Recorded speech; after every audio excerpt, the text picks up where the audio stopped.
ನನಗೆ ಬಹಳ ಸಂತೋಷ ಆಗ್ತಾ ಇದೆ.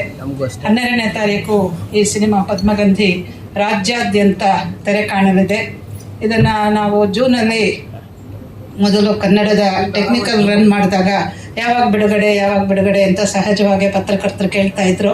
ಅದಕ್ಕೆ ಉತ್ತರ ಹೇಳುವಂಥ ಈ ಸಂದರ್ಭ ಬಂದಿದೆ. ವೆಂಕಟ್ ಅವರು ಬನ್ನಿ, ನಮ್ಮ ಹಂಚಿಕೆದಾರರು ವೆಂಕಟ್ ಅವರು ಬರಬೇಕು. ಪದ್ಮಗಂಧಿ ಅನ್ನೋದು ಒಂದು ಸ್ವಲ್ಪ ಹೊಸದಾಗಿ ಕೇಳಿಸ್ಬೋದು. ಪದಕ್ಕೆ ಒಂದು ಸಣ್ಣದಾಗಿ ಅರ್ಥ ಹೇಳ್ತೇನೆ. ಪದ್ಮ ಅಂದರೆ ಎಲ್ಲರಿಗೂ ಗೊತ್ತು. ಪದ್ಮಶ್ರೀ, ಪದ್ಮವಿಭೂಷಣ, ಪದ್ಮಭೂಷಣ ಇದೆಲ್ಲ ನಾವು ಕೇಳಿರೋದ್ರಿಂದ ಪದ್ಮದ ಬಗ್ಗೆ ಎಲ್ಲರಿಗೂ ಗೊತ್ತು, ಕಮಲ ಪುಷ್ಪ ಅಂತ. ಪದ್ಮಗಂಧಿ ಅಂದರೆ ಏನು ಅಂತ ಹೇಳಿದ್ರೆ ಎರಡು ಅರ್ಥ ಇದೆ. ಗಂಧ ಅಂದ್ರೂ ಗೊತ್ತು ಎಲ್ಲರಿಗೂ, ಒಂದು ಪರಿಮಳ, ಅರೋಮ ಅಂತ. ಆದರೆ ಗಂಧ ಅಂದರೆ ಇನ್ನೊಂದು ಅರ್ಥ ಇದೆ, ಸಂಬಂಧ ಅಂತ. ಹಾಗಾಗಿ ಪದ್ಮಗಂಧಿ ಅಂತ ಹೇಳಿದ್ರೆ ಕಮಲಕ್ಕೆ ಸಂಬಂಧಪಟ್ಟಿದ್ದು ಕಮಲ ಪುಷ್ಪ, ಕಮಲದ ಪರಿಮಳ. ಆ ಪರಿಮಳವನ್ನು ಕೂಡ ನಾವು ಲಾಕ್ಷಣಿಕ ಅರ್ಥದಲ್ಲಿ ಒಂದು ಫಿಗರೇಟಿವ್ ಸೆನ್ಸಲ್ಲಿ ತಗೊಂಡ್ರೆ ಪದ್ಮದ ಬಗ್ಗೆ ಇರುವಂತಹ ಅನೇಕ ವಿಚಾರಗಳು ನೋಡಿ. ನಮ್ಮ ದೇಶದಲ್ಲಂತೂ ಸೃಷ್ಟಿಯಿಂದ ಹಿಡಿದು ಸಿನಿಮಾವರೆಗೆ ಪದ್ಮ ಹರಡ್ಕೊಂಡಿದೆ. ಅವತ್ತಿಂದ ಹಿಡಿದು ಇವತ್ತಿನವರೆಗೂ ಸಹಸ್ರಾರು ವರ್ಷಗಳ ಒಂದು ಪ್ರೆಸೆನ್ಸ್, ಉಪಸ್ಥಿತಿ ಇದೆ ಈ ಪುಷ್ಪಕ್ಕೆ.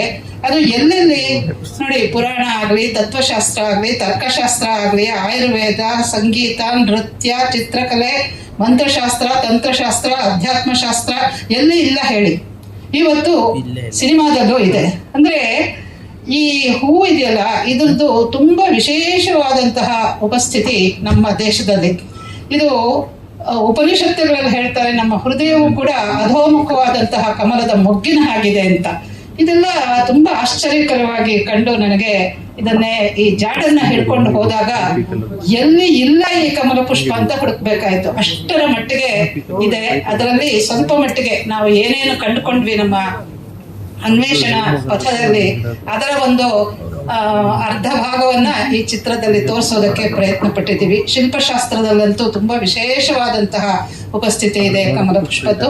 ಅದರಿಂದ ಈ ಚಿತ್ರ ನಮಗೆ ತುಂಬಾ ವಿಶೇಷವಾದದ್ದು, ದೇಶಕ್ಕೆ ವಿಶೇಷವಾಗಿರುವಂತಹದ್ದು, ಒಟ್ಟು ಚಿತ್ರರಂಗಕ್ಕೆ ವಿಶೇಷವಾಗಿದ್ದು ಅಂತ ನಾನು ಹೇಳಿದ್ರೆ ಅದನ್ನ ಅತಿಶಯೋಕ್ತಿ ಅಂತ ನೀವು ಖಂಡಿತ ಭಾವಿಸಬಾರದು. ಯಾಕೆ ಅಂತ ಹೇಳಿದ್ರೆ ಪ್ರಾಯಶಃ ಇಡೀ ಜಗತ್ತಿನಲ್ಲಿ ಒಂದು ಪುಷ್ಪವನ್ನು ಕುರಿತು 2 ಗಂಟೆಯ ಕಥಾಚಿತ್ರ ಆಗಿರೋದು ಇದಂ ಪ್ರಥಮ ಅಂತ ಅನ್ಕೊಂಡಿದ್ದೀನಿ ನಾನು.